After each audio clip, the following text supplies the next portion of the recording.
Welcome to the introduction to Scratch and games programming in the Game On Year 9 elective. This is what Scratch will look like when you first load it on your computer. And there are a few regions here. We'll just go through them each one at a time. This is the stage. This is the sprite editor. This is the scripting area and editor. And this is your list of commands that are there, and these are your categories of commands. So we'll start with the stage.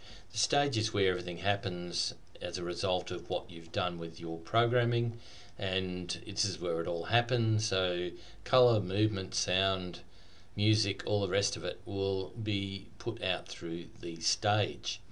At the moment you can see a cat in the middle of it. This cat is called a sprite. A sprite is a graphic, but not only is it a graphic, it has properties, so you can do things to it, change the shape, colour, size. You can also control it, what it does. It can move around, it can draw things, it can make music, it can change to a different shape. All sorts of things you can do to it. And the way you do that to a sprite is through the sprite editor and your programming. The sprite editor really has the properties of a sprite, how you can change what it looks like. You can change its name, you can change the position where it is on the screen or where it starts. You can change, you can show it or hide it.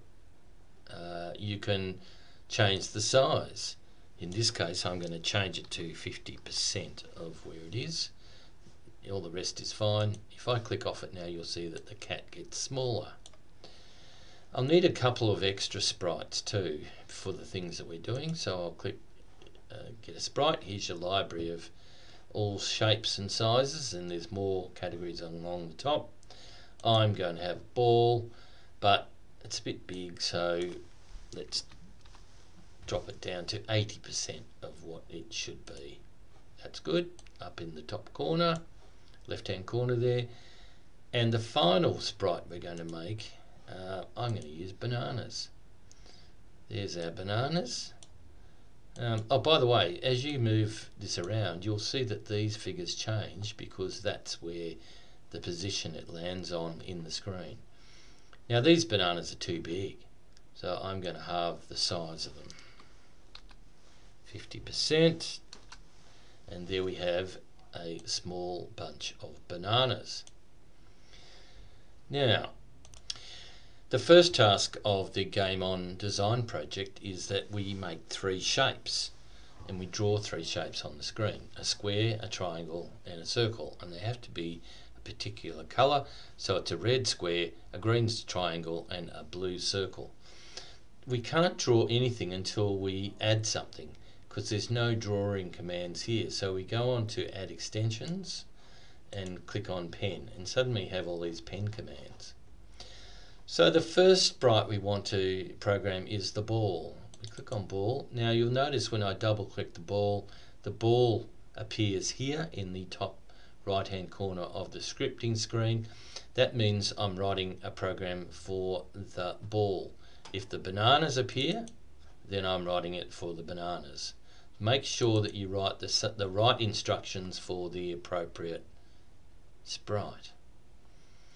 The first thing we need to do is to get it to start. How do we start? Well, we can have a look at our events. This is what's called an event-driven language. Something happens to trigger a series of instructions. In this case, it's going to be click on the green flag that's there. The second thing we want to do is to put our pen down. In other words, our pen's going to be ready to draw, and we need to set the pen colour, and we said we needed a red triangle. So there's our colour, a red square rather. So there's our red. If we're drawing a square, you'll notice that we should know that there's 4 sides on a square, and each side ends up with a 90-degree angle to the next side, and so on. Now we can put that in 4 times, but that's a bit of a waste. The best way to do it is to use a repeat loop. Now, because we've got 4 sides, we only have to repeat it 4 times, and we need to go into our movement. We move I'm going to put 40 because 10 is too small. And that's one side of 40, and then I'm turning 90 degrees and do my next side. And you'll see there that that's 4 times I do this, so it should make a square. We can try that out by clicking the green flag, and yes, we have our red square. If you want to clear what we've drawn on there, just go down to pen and click on erase all. Right, now how do we get the banana to start drawing when the orange ball is finished? Well, we can go back to our events, and one of the things we can do is send a message so that the bananas will start drawing. Well, I'm going to broadcast a message, and I'm going to put a new message in, and I'm going to call it square. Now the word square's done, and that's good enough for this one.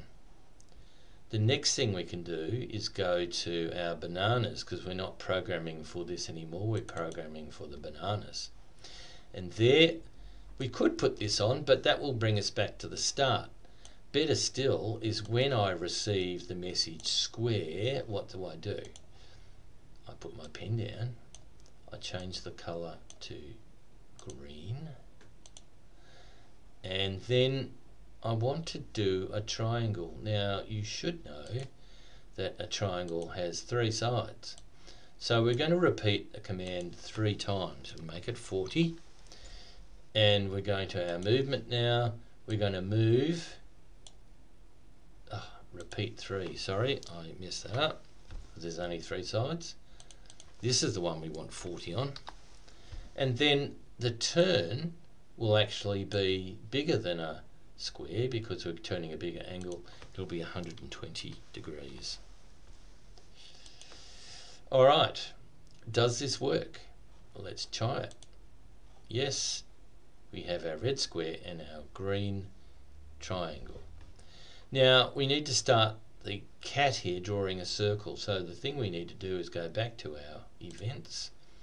We're going to broadcast a message. Obviously we've done the message square, so we want a new message, and it's going to be triangle. Doesn't matter what message you send, as long as this matches the message that the cat is going to be looking for. So when I receive the message triangle,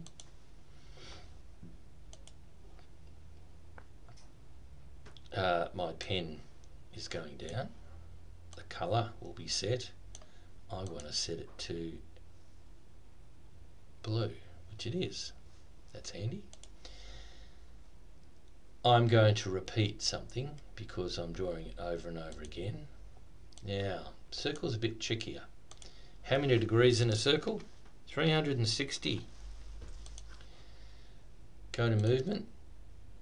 I'm going to move 1 step, and you'll see why in a minute, why I'm making it so small. And I'm going to turn by 1 degree. So 1 degree at a time, 360 times, and that should draw a circle.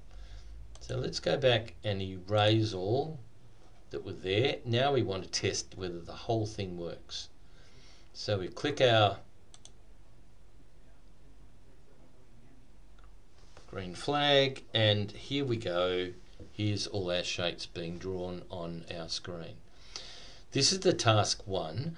The second bit of the task is that you get the square to draw inside the circle and the triangle inside the square. You can also, if you wish, at the end hide your sprites if you want, and that will make your sprite disappear, so you just get the shapes, or you can just simply move them out of the way and the shapes will remain.